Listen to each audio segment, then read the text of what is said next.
maybe, I guess we'll kick off. It's a huge room, so I'm sure there's lots more people in here than it appears. So thank you very much for coming. This is, I hope, going to be a fun session. My name is Fergus Gleeson. I'm a radiologist in Oxford, and I'm going to chair this session. So what I'm going to do is I'm going to introduce the speakers, and then we're going to kick off with a question or two that has been sent to us here. But what I'd really like to, we're going to do it like question time. So there are going to be a couple of answers from the panel, and then I'm going to throw it open to yourselves to have an opinion or a question as well. And when I do, there's bright lights facing on me, so I apologise if I can't see you very well. I'm sorry if it's shiny off the top of my head.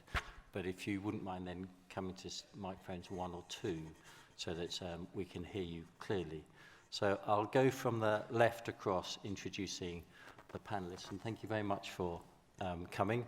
On our left, on my left, your right, I've got James Lawford Davies, who's a solicitor and partner at Hill Dickinson in London. He specialises in life sciences regulation and litigation. Next to him is Marlene Stodgel-O'Grady. She's the Director of Quality, Safety and Education in Alberta Health Services in Canada, and responsible for the implementation and ongoing operations of the peer review program that operates across 137 imaging facilities, a massive program there. Then immediately on my left, I have someone who, as they say, genuinely needs no introduction. That's Nicola Strickland, the President of the College of Radiologists. So thank you very much for being part of this, Nicola. On my right, I have Dr. Ben Timmis, who I've known since 1989, and one of us is aging well, and he's the medical director of Fourways and a consultant radiologist. And then on Ben's right, I've got Dr. Peter Struhl, who's a consultant radiologist and the clinical director for Alliance Medical. So that's the panel. So we'll kick off, and I'm going to kick off by asking Nicola, would compulsory reaccreditation exams be a better method of quality control than anything else?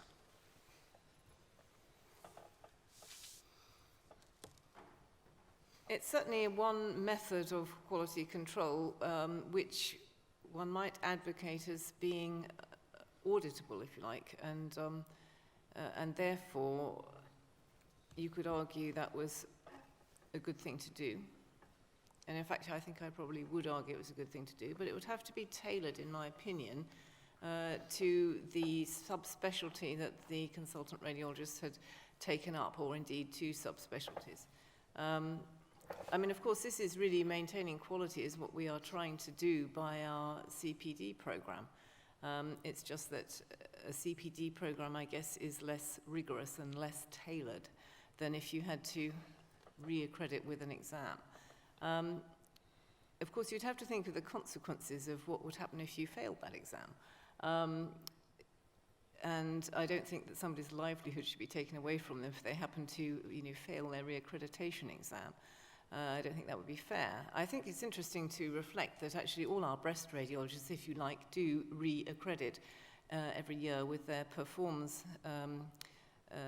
exam, if you like, or their performs test. And that's something which it behoves them to do, and they are given feedback as to where they sit amongst all their peers.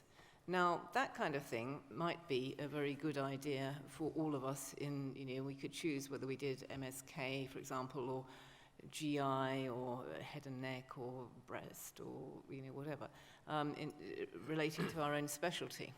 And I think that, it's something that I have in the past and currently do suggest to many of the SIGs, the special interest groups of the Royal College of Radiologists, that they try to develop self-testing programs such that we could all, because I think none of us would actually mind, testing ourselves on a whole load of well sort of tried questions or cases to see how we're doing with our peers. And rather like the clinical governance that we all have to do for our own trust, some of which is completely mindless, I might say, but You can, of course, retake those tests for clinical governance in patient protection or confidentiality or fire training or DBT management or whatever it might be. You just retake them until you get your required 80% or 90%. Many of them, the software is very clever, it changes around, you get different questions, and it's, you know, it's a quiz.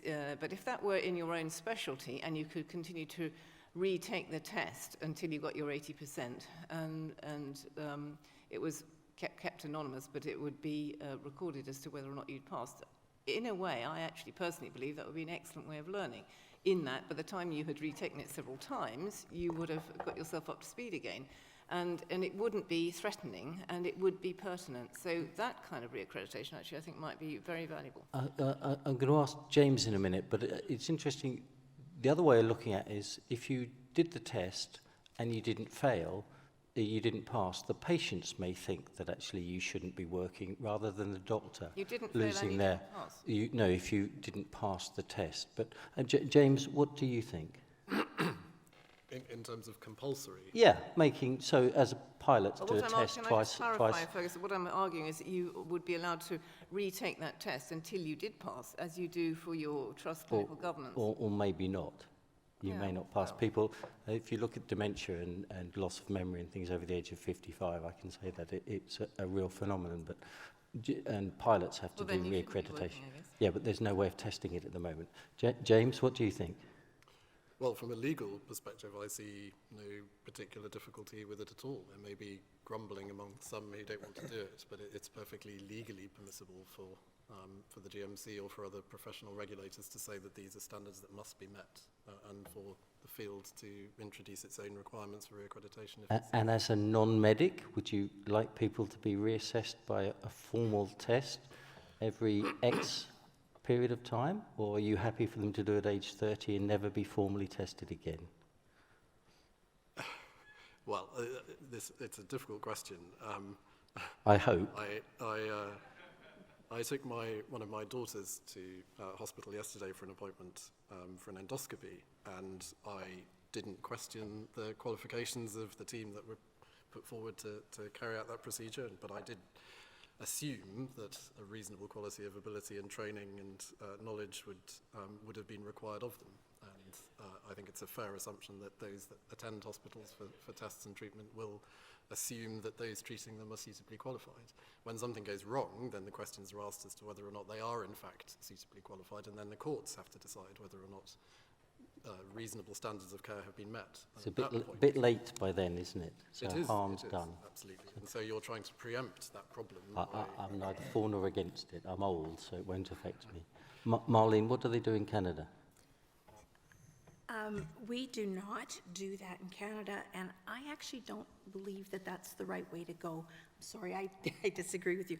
I think that That's good to disagree on the panel. That's why we're here. we are all healthcare professionals who strive to do our best every day, and I think what we need to do is put in programs that support the radiologists and guide them as to where they may need to learn, and really make it a learning and a directional system where they get feedback about where they may actually need to put some more effort in that continued learning. But they have all passed their appropriate examinations and they've been practicing. And I would say that it's more about that continued education and how do we encourage them and help them find where they need to further their continued education, as opposed to checking everything all the time. Okay.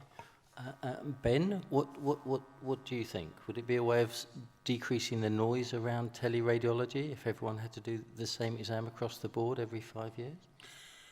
I think it clearly would add to it. It would be another factor which would encourage both the profession and the public to have more confidence in the people who were looking after them. Personally, I think exams, in a way which we took our exams when I was back in the day, a rather artificial situation. and the resources required to launch a complete exam system for all radiologists through life, personally, I think we'd better spent investing in a better quality, more comprehensive peer review system, so that our peers have a much more comprehensive overview of our work and ours of theirs. So I would personally go down the route of peer review than formal re-examination. Peter, what do you think? I think if I go back a step, I think some of it actually is mindset, isn't it? Because what we're sort of talking about is doing board exams. So we're talking about what they do in the States. And in the States, Well, they do this every 5 years. and what they also do in the States is they repeat their driving tests every 5 years to keep driving. And we take one exam to become a radiologist, and we take one driving test and then drive till we're 70 and then have to just send in a letter like my father does, who's now 92, and I don't think he's safe to drive, but he's still out there, a menace on the public roads. Just writing his letter in from his GP saying he's safe to drive. Registration number. You're making an argument for reaccreditation. I think I am, but I think along the lines that Ben said, not necessarily a formal exam, but some form of assessment. But what's that wrong needs- with that suggestion, that that I needs to- made of where you can, that it is, that you can retake the test and it's personalised to you, just as we all do for clinical governance. In a way, that would be something that it would highlight, I think, to us what areas of expertise we needed to brush up on. I mean, as a chest radiologist, if I passed all the cases on lung cancer, for example, but failed all the ones or some of the ones on interstitial lung disease, I would know I had some work to do for that. And, there'd be a sort of a timing allowance such that you could actually, revise on that. And if you did repeatedly found so you actually couldn't get your 80% or 85 or whatever one decided, then, indeed there is obviously some serious issue and you probably shouldn't be practicing because there would be some problem like dementia or, I don't know, alcoholism or some reason why you actually were not... Would you have to be better than 95% or better than 50%? How do you set the threshold for pass? Well, there's always this issue about,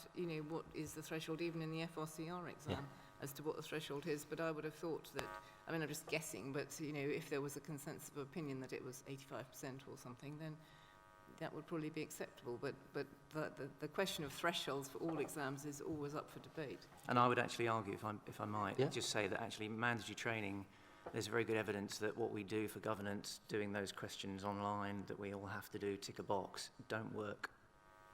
So I wouldn't advocate... Is that because our heart's not in them, whereas our heart perhaps would be in our own... Partly it's because you can keep retaking it, and do you really reread the whole section like you're meant to, or do you just skip to the end and answer the questions? Do you jot down the answers you got right just so that you can figure out the ones you got wrong?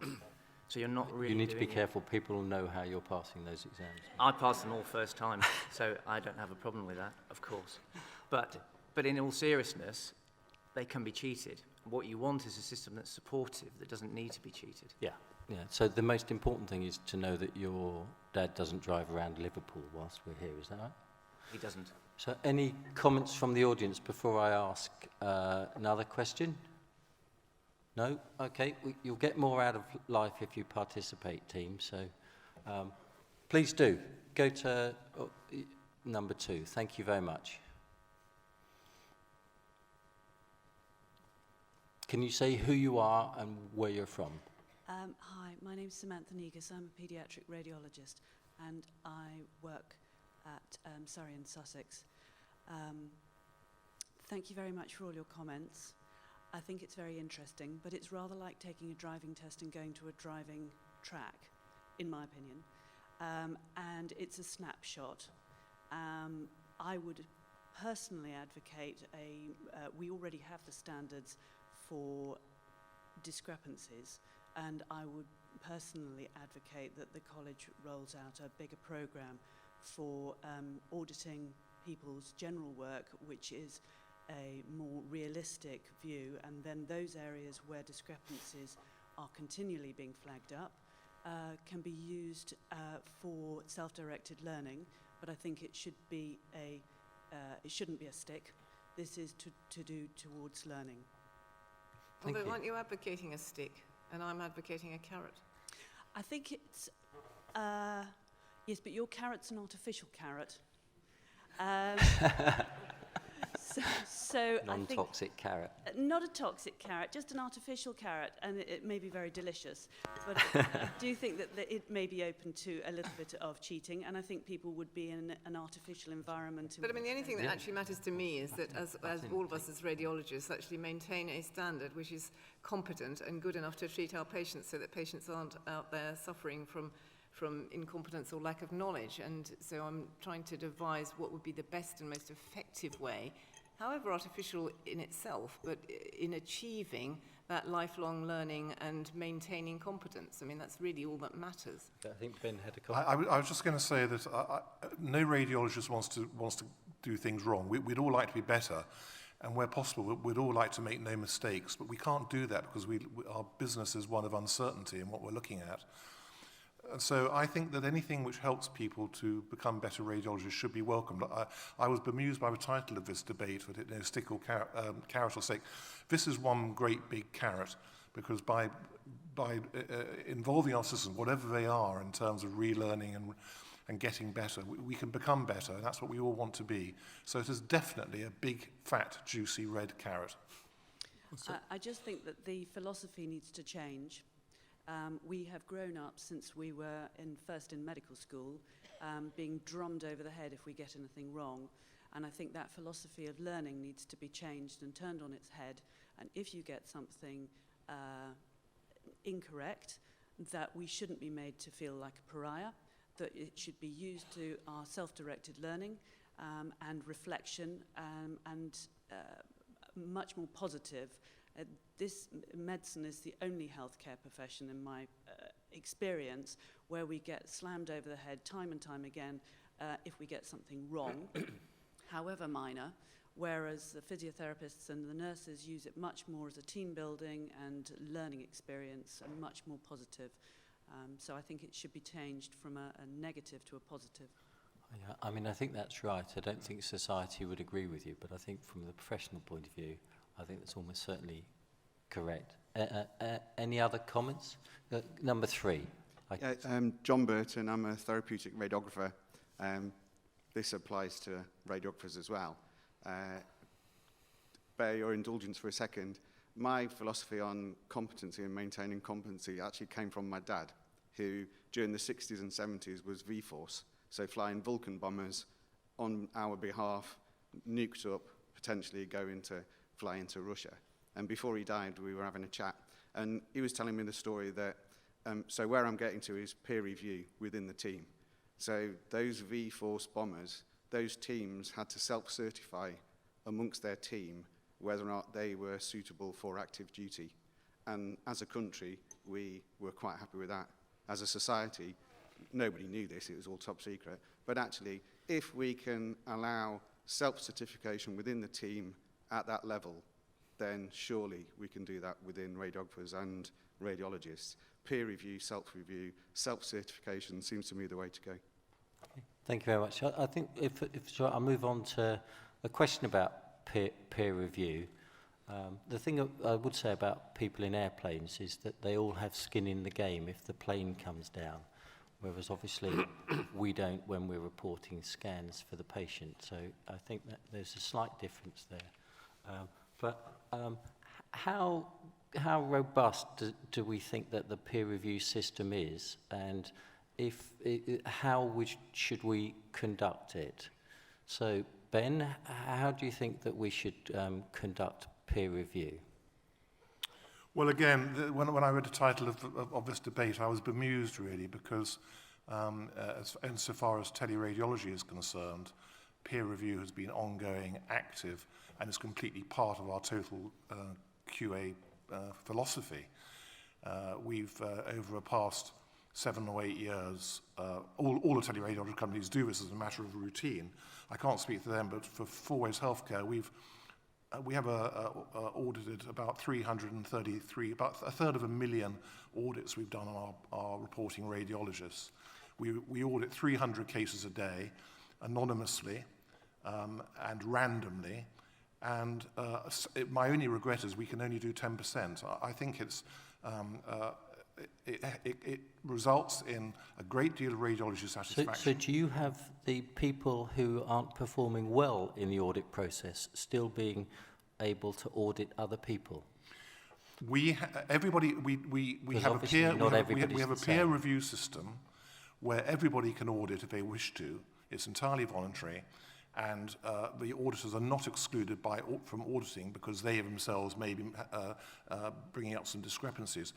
The point is that everybody has discrepancies, and as the speaker said earlier, this is a learning opportunity. Okay, can I stop for a Sorry? minute? Some people are, let's just do the stick bit. Some people are less good than others, and are the less good people in 4 ways auditing people who are better than them?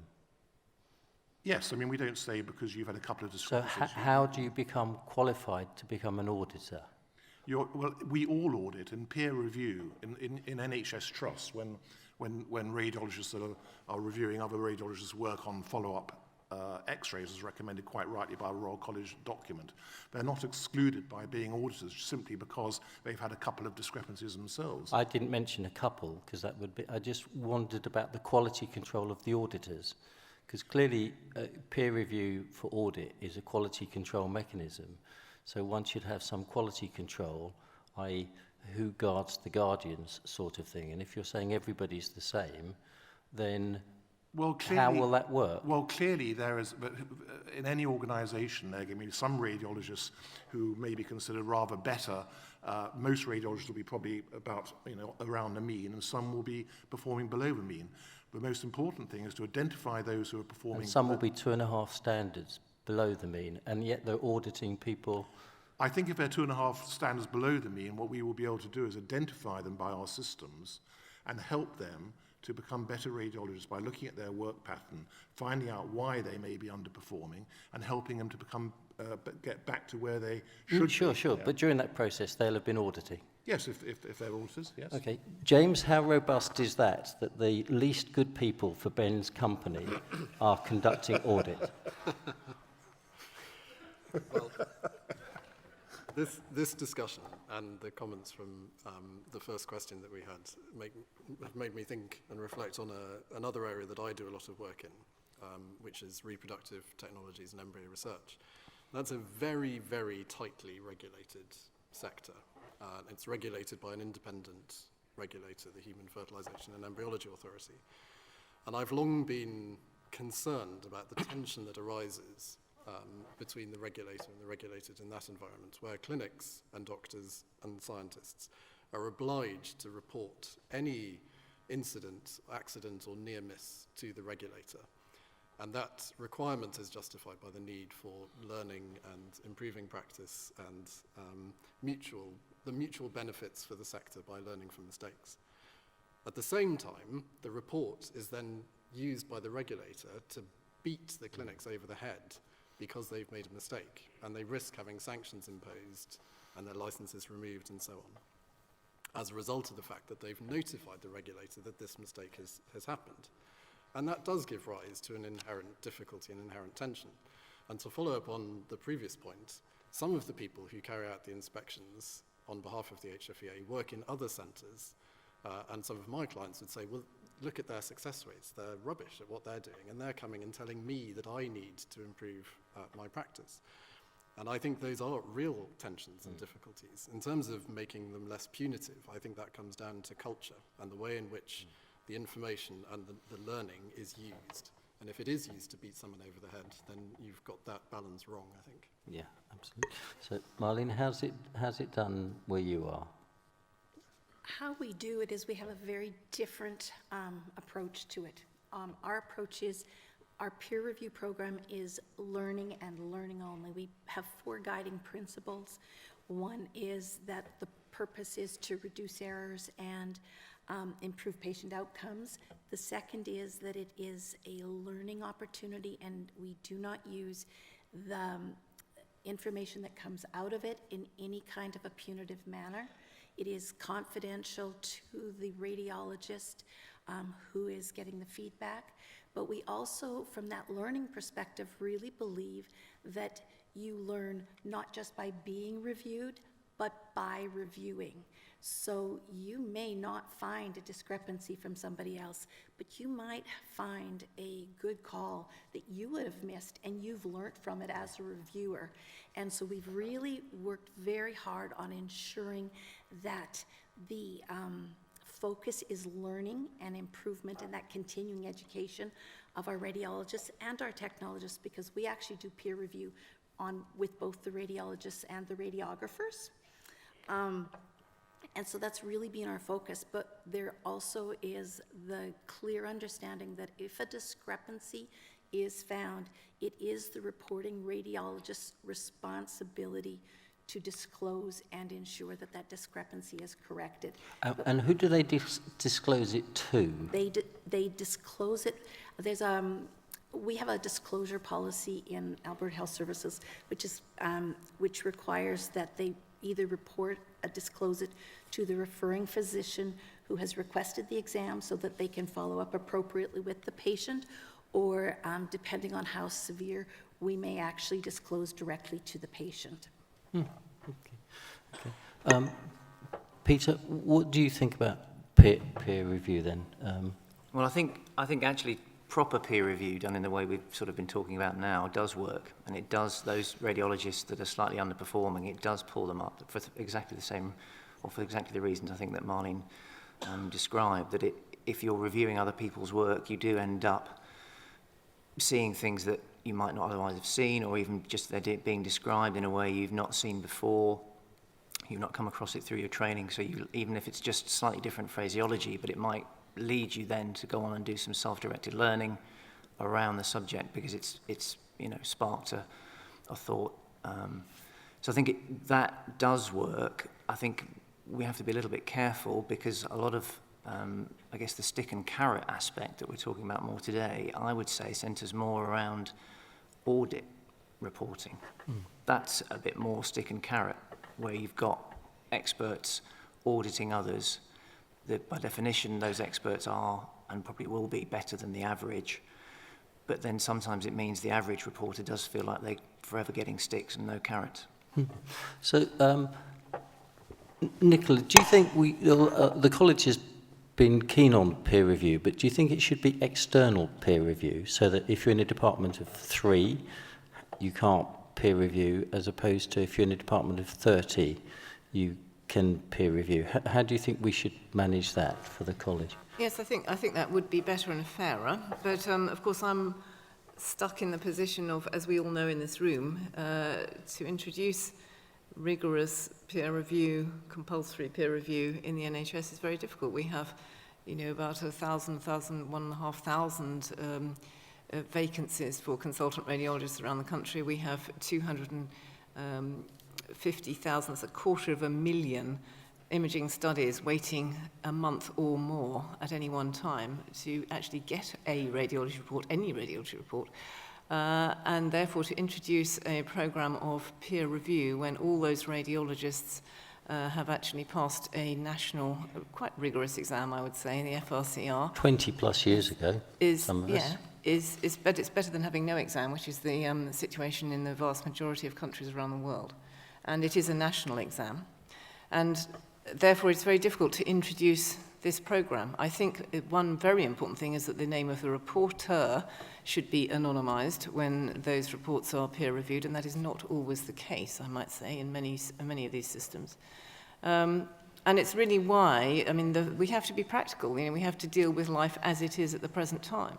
And try as I might, I can't, actually suddenly overnight remedy, or even in a few years, the shortage of radiologists, or indeed that unacceptable wait time for reports. And we all know as well there is the unacceptable and really shameful, in my opinion, practice of an auto report, or a report which is basically to get the imaging study off the PACS work list, or the RIS work list, so that you can move on to They're the busiest others. people in our hospital, the auto reporters. Luckily, they're mechanised so they can work 24/7. Anyway, so, that shouldn't be the case, even if it is on the risk register of the hospital. If you wish a report on this study, please ask a radiologist. Hey, what are we doing? And, at the same time, we're trying to to peer review ourselves, which is why I'm very keen on this self-learning, self-improvement in an anonymised fashion, where it's actually something that's going to help your career, and you're not being hauled out and told, right, you know, you have failed retaking that exam, because, you know, by golly, you're going to work to make sure that you actually are going to get your 85% or whatever it is in your area of specialist interest. I'm also very keen that our IT systems should actually keep up with what we need. Now, I mean, many centres around the UK have regional MDTMs, and at those regional MDTMs, be they in gynae or haematology or whatever they're in, there is a collection of experts in the room who are deciding management, who are reviewing those radiological imaging studies, and different decisions are quite often made. It could be that you upstage the patient, you downstage the patient, you notice something new. And in how many of those cases, I would ask, you know, does that altered report actually get back to the reporting radiologist in the outside hospital? Very, very few. And if we had a system whereby it were possible to feed back a note to that radiologist on the risk, on a communal risk, say, then that would be so much better, and it would be individual, and you would learn from your mistakes, or at least from the changes that were made. You would get feedback, and I really do advocate that, but the IT doesn't allow us to do it. Yes, of course, if you're the MDTM radiologist and you're super conscientious and you want to, you know, commit an hour or more of your time in actually finding the email, the name, the email address, the institution of the radiologist that did the original report, and you want to highlight the change that was made, the name of the patient, send them an email and so on, and then of course the other end, they would have to put that name in and they would have to bring up the study. It's all hugely time intensive when we've got so much to do, so I would like to see, and there are some risk systems that internally allow you to message your colleagues and say, well actually I thought there was a subcrenal lymph node, or whatever it might be, or I don't agree with you about this being an abscess, or whatever it might be, just that kind of a friendly peer review type feedback. That I think is very valuable, but we need to see that, you know, across the nation, if you like, or certainly across regions, and certainly across MDTM patches. I think on the IT side, I think, Nicola, you've got a very good point. I mean, I'm not going to advertise and name names, but in my NHS organisation, we have a PAC system, and creating an addendum in that of any kind is quite a challenge. So you can open images to review them at MDT. It doesn't open any kind of reporting template or reporting window. You have to click on the addendum. That opens up a slightly separate system, and you have to enter it into that. Whereas at Alliance, we have a different risen packs. As soon as you open the image to review it in any capacity, the addendum window opens up, ready to take any comment, and you actually have to discard that note actively if you then close the window down. And I think if you started capturing that sort of workflow that we actually all do in MDT prep, or even at the MDT itself, that would probably give us, what do we think, 5% as a number that we're already doing second reads on that we don't currently capture now, or very few places. So we'd be halfway to getting to a 10% for the NHS without perhaps that much work if we had the IT infrastructure in place. Comments, anyone? Comments?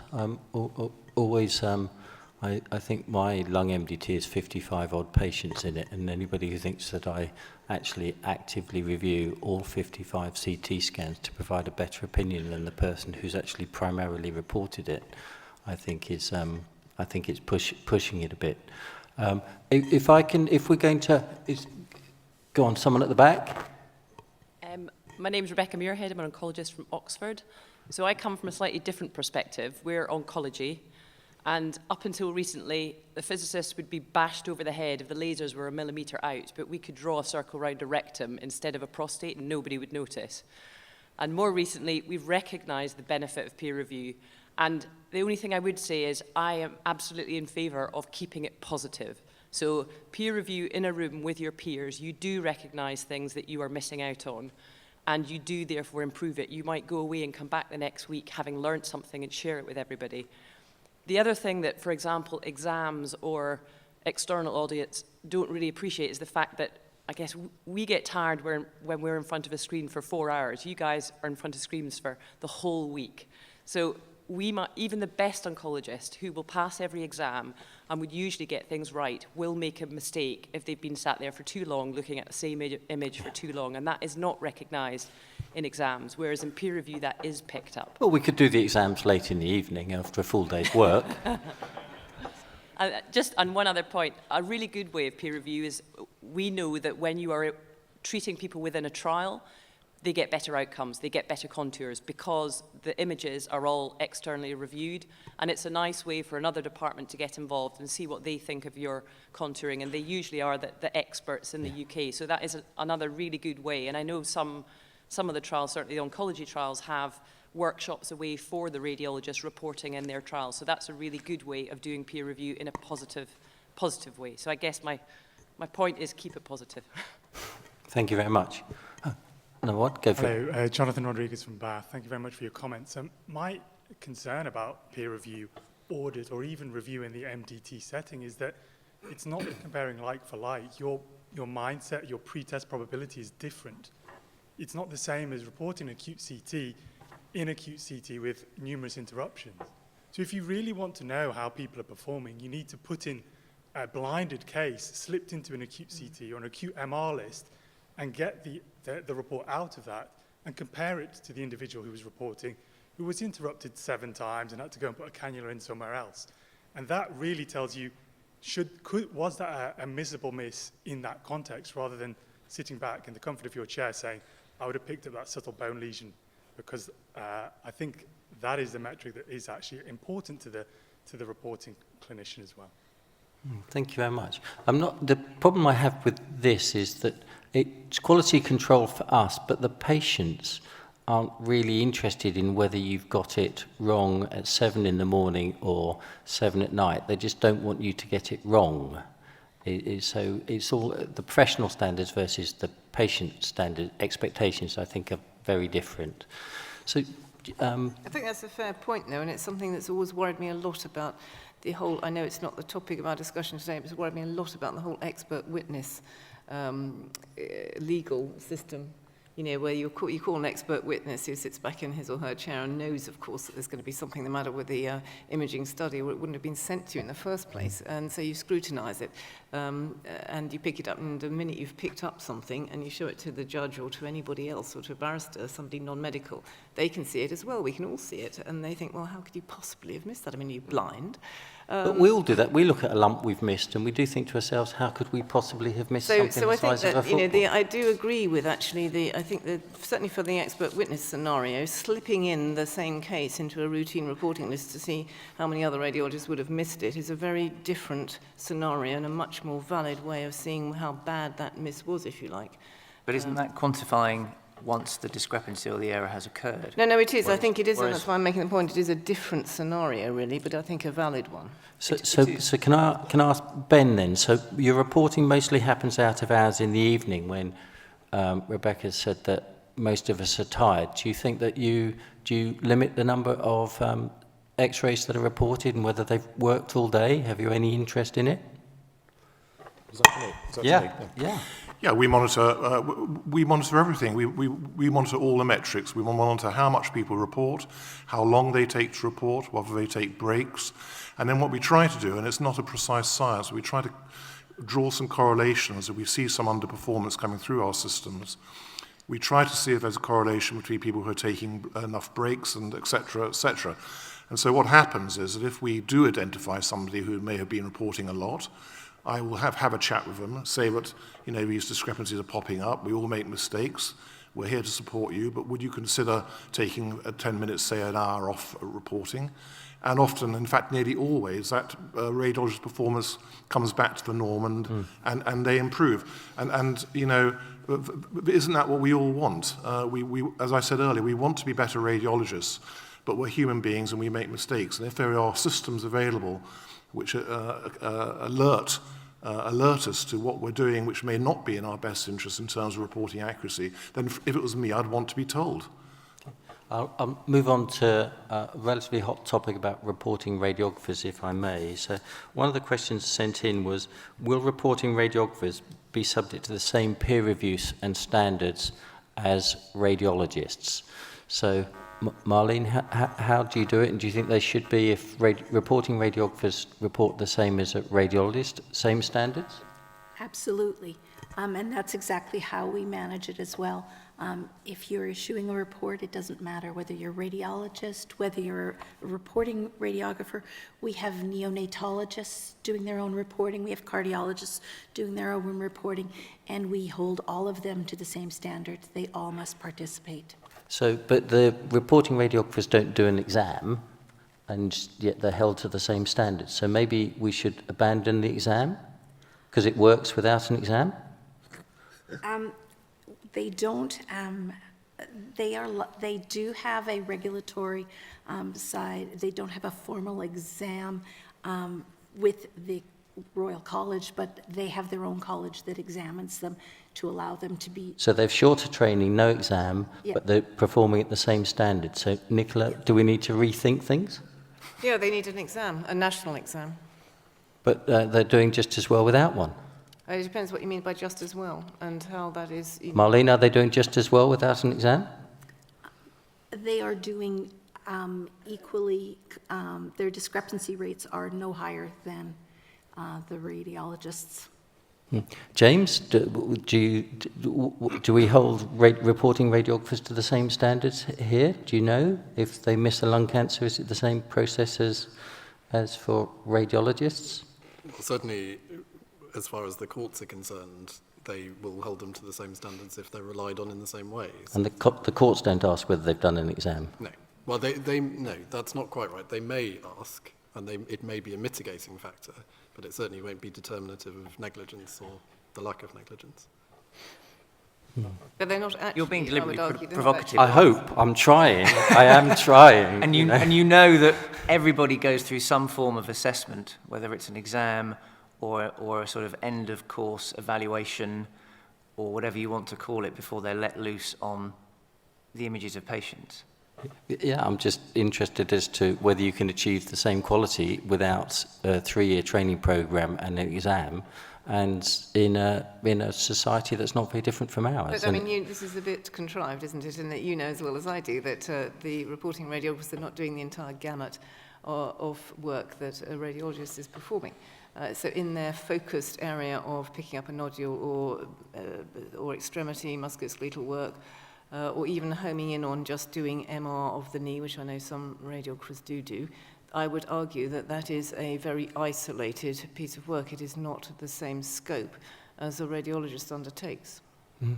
But I would also argue that, I have always thought for the sake of the patient that we don't want a 2-tier system in this country where you have some highly qualified individuals, doctors who have taken the FRCR and worked for 3 years for it and done a further 2 or 3 years training, and others who have not done that. And I would argue that that does introduce a 2-tier system. And that is true for the whole of medicine. I'm not singling out radiology any more than I am surgery or medicine. Hi, thank you. Nick Wasnitzer from London. I like Peter's observation that radiographers that report do take a form of assessment. It may not be a national exam as yet, but as you know, the RCR and the COR are working together towards joint MSK reporting standards. From my experience as a reporting radiographer, I've found that most radiographers are audited far more than their radiologist colleagues. So we have a rolling 10% audit system, not dissimilar to the independent sector. Who audits you? You audit each other? We audit each other but we also have radiologist input into it. So we are peer reviewing ourselves. We don't peer review our CT reports or anything like that, but we have radiologists acting as the adjudicator in discordant cases. So you don't think an exam is necessary then? An exam? You don't think the FRCR is a necessary prerequisite to provide a high-quality service? I think that you need to take an exam. I am not comparing a radiographer to a radiologist, as Nicola has said. Radiologists are expected to do everything. Although once qualified, you wouldn't see a breast radiologist reading mammograms. Yeah, no, I agree with you. I was given a mammogram when I did FRCR. I was very pleased to identify it as a mammogram. That was my sole contribution to it. So, Ben. I would echo Marlene's point here that all the evidence is that in terms of pure reporting accuracy, radiographers match radiologists. I think what's a bit different is that I think radiologists bring a potentially wider medical overview to what they're doing. They're not simply reporting a study, they're actually making a correlation between other imaging modalities, and are able to bring a medical perspective, because nearly all radiologists... And you don't think radiographers who are MSK specialist radiographers can introduce that? Well, I think they can, but they don't have... I mean, no disrespect, but most radiologists will have spent many, many years as general physicians or surgeons before they even started. Not anymore, 35 years ago. No, not anymore. And I think I can't name a drug. Well, I think that's a shame. I think that's a shame. I think radiology is more than simply reporting. I think radiology is being a doctor as well, and bringing a perspective. And I don't think it's necessarily progress to take recently qualified doctors straight out and stick them into a radiology training program. That's what I think. Peter? But do we not need to do that if we need more radiologists? But leaving that aside... No, it depends. What do you want? Do you want somebody to describe a study which we could actually, teach James to do? Or do you want somebody who has a medical training and can interpret? But equally, when I finished medical school, I had no idea, or very little idea, what a CT was, but I've subsequently learned quite extensively what a CT is. So exactly, you can which teach... is part of your radiological training, but I would also And argue that there should be much more radiological training within medical schools, and I'm glad to say that many medical schools are introducing that. I don't disagree with that for a second. I think, not least, it will introduce the specialty to them where they might not have thought about doing it. But I think if we're talking about an assessment and what a contribution somebody reporting images can make, I also know of reporting radiographers who do MR shoulders as part of an MSK MDT. I think it's Kent and Canterbury Hospital does it, but someone in the audience probably will correct me if I'm wrong. And they're very much part of the MDT. They go to it, they contribute. I'm sure they know what surgery should follow, different muscle tendon tears, etc., and will be able to describe the post-operative findings as well as the next person, probably better than me, because I don't do MR shoulder all that often anymore. But the bottom line, I think we'd all agree, is that the peer review or the learning or whatever should be the same across the board for the sake of the patient. And I think we have to keep the patient in mind here. That's what we actually all care about most, that are they receiving a safe and good service. And therefore, I think that peer review in whatever form it takes should be across the board. And I'm not talking about, marking our own homework and, just saying, yeah, okay, so radiographers reported this, and then another radiographer said that's okay, and there's your peer review done. To me, that is not peer review. So James, when a mistake, error, discrepancy, whatever comes to light, why do the lawyers not ask for that individual's quality control? Why do they not ask? Why do they, if you make an error and it goes to solicitors, why do they not ask that doctor to submit evidence of their peer review? Well, there may be a range of reasons. So in the NHS, it's because it's not the individual that is liable, it's the organisation that employs them, so the NHS is liable for the negligence. So why does the NHS not have a more robust attitude? Why does each trust not have a more robust attitude to peer review? Frankly, I'm surprised they don't. Usually you would look into the qualifications and the training and experience, certainly for a serious case, because it is relevant to the way in which the court looks at the reasonableness of conduct and the duty of care. So if they're not, I'm surprised they're not. You have to declare it in your appraisal, but you could be appraised by an anaesthetist who wouldn't recognise the type of peer review or the volume, and people audit an individual area rather than their whole practice. Is that surprising? It is to me, yeah. As a patient or as a lawyer? Well, both. But as a lawyer, I'm surprised that there isn't more scrutiny of background training and peer review. Hi, I'm Paul Tallett. I'm the clinical lead for radiographer reporting for Medica. Our reporting radiographers are all audited by consultant radiologists. We don't have peer-to-peer review for the radiographer reporters. But also, I would say that just because you're a radiologist does not make you a good reporter. One of the benefits of working in a teleradiology environment is you see reports from all over the UK. And frankly, I am disappointed by some of my colleagues in the quality of their reports, and wholly supportive of the radiographers from the quality of theirs. I think that So why do you have, why do you have radiologists quality controlling radiographers then? Because we think it's appropriate. But Well, even though their reports are worse. But you've just said that No, you're they're not. disappointed by them. No, the in-house radiology audit for Medica is slightly different from Four Ways. We do set a threshold for individual discrepancies before we allow people to audit. And we actually audit the auditors as well. So we take a random number of their cases, we subject them to peer review, and we check that the auditors are auditing to a standard so that we know that the quality of the audit is appropriate. So this across the board, if you just do the normal stats on it, so 2.5% of people will be performing significantly lower than everybody else. So how many of your reporters or BENs are in hospitals actually stop work because their quality is not good enough? That's the stick. I absolutely agree about the carrot, but does anybody actually use a stick?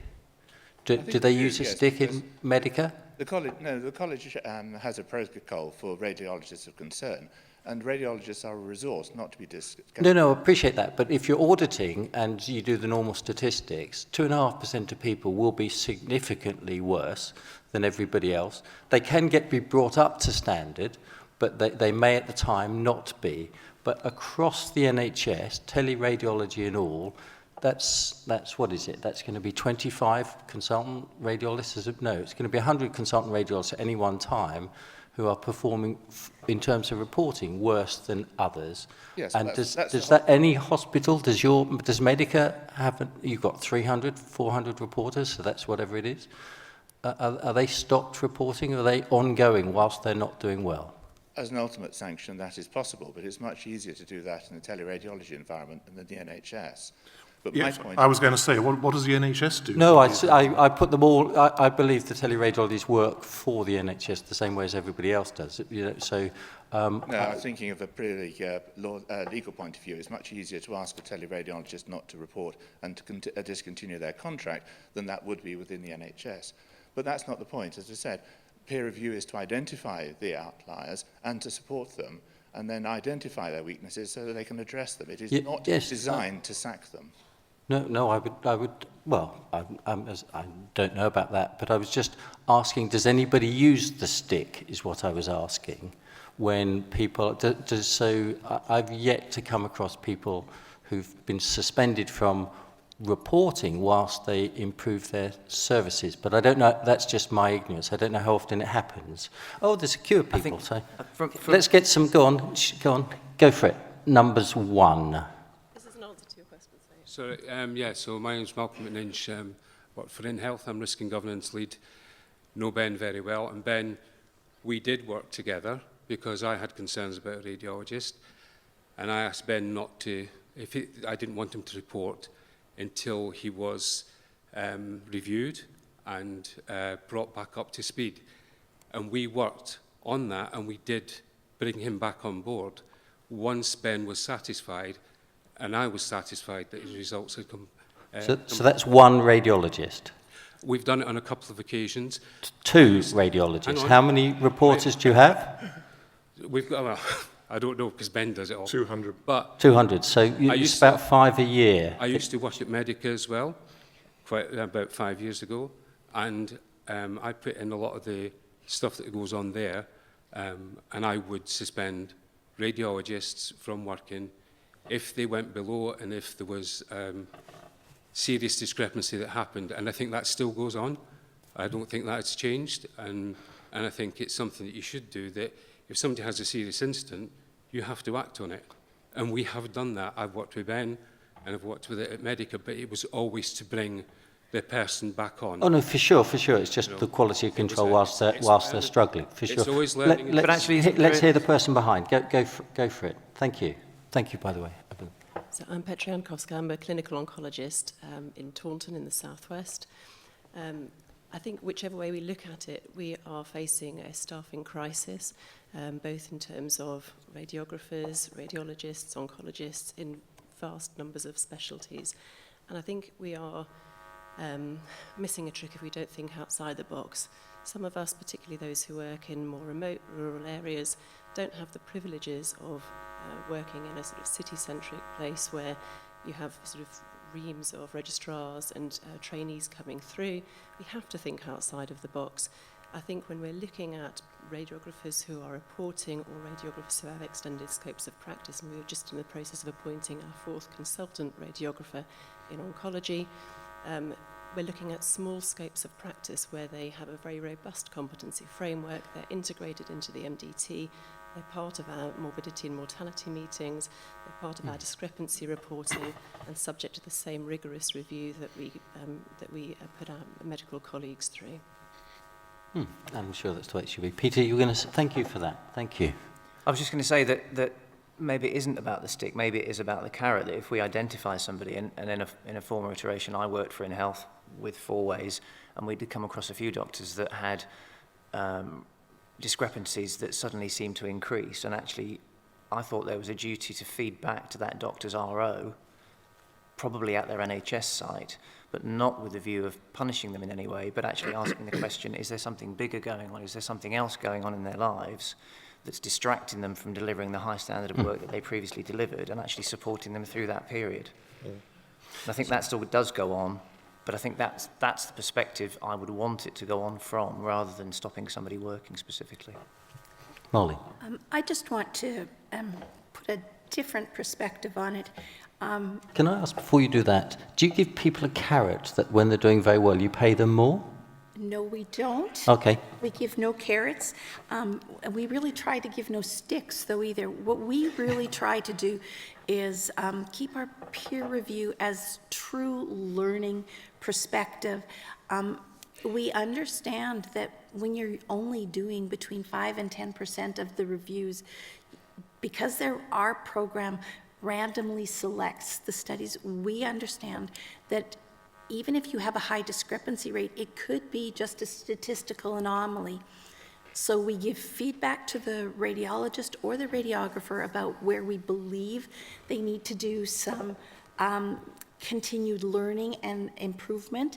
And if over a period of time that discrepancy rate doesn't improve, we take that whole information and we separate it from the peer review program, and we then hand it to the medical leadership to determine whether there really is a performance issue there.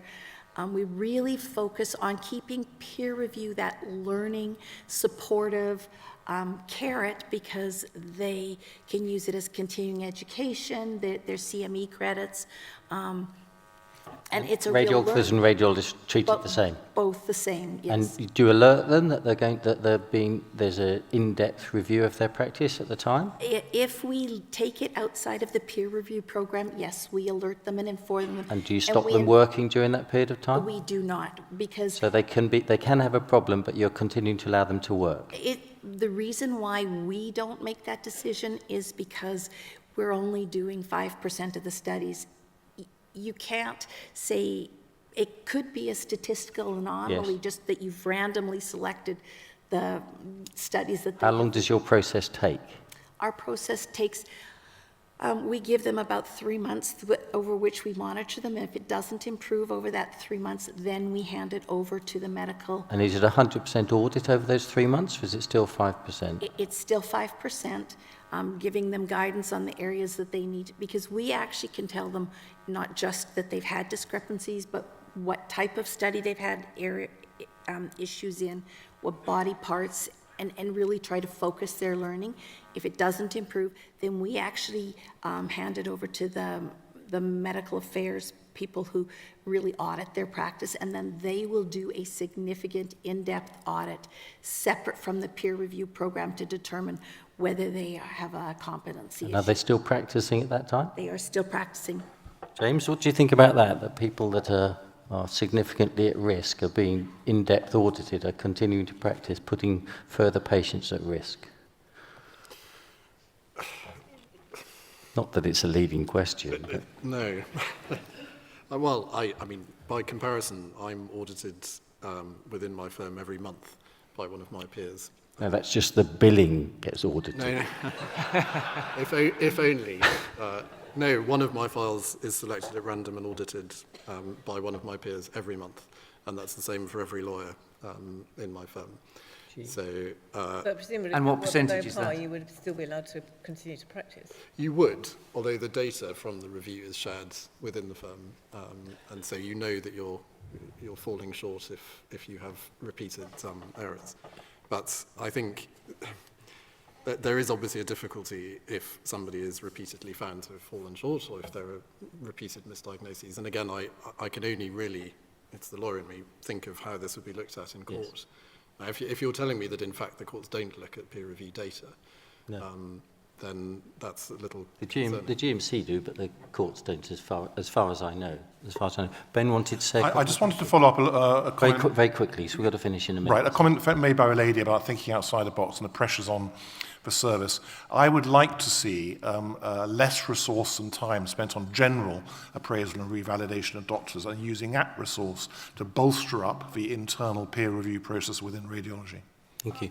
Quick comment, number one. Just to follow up on the last bit of the discussion, I fully agree with peer review to drive standards, but when there's the concept of engaging means you're increasing the evidence that can be used in court against you, how do we then get away from it being a dissuader to engage in a process? Yeah, and stop us practicing defensively. So I think I've got, it's 10:20, so I think I've got to wind it up now. So thank you very much, the panellists, for taking part. I hope I've shaken you a little bit to try and get some oomph into the discussion, which was the point. I think one of the good things is actually we're now having these conversations, so as opposed to 20 or 30 years ago when we didn't. And actually all review, I think, does lead to an improvement in service. So thank you very much to the audience, and thank you very much to the panellists.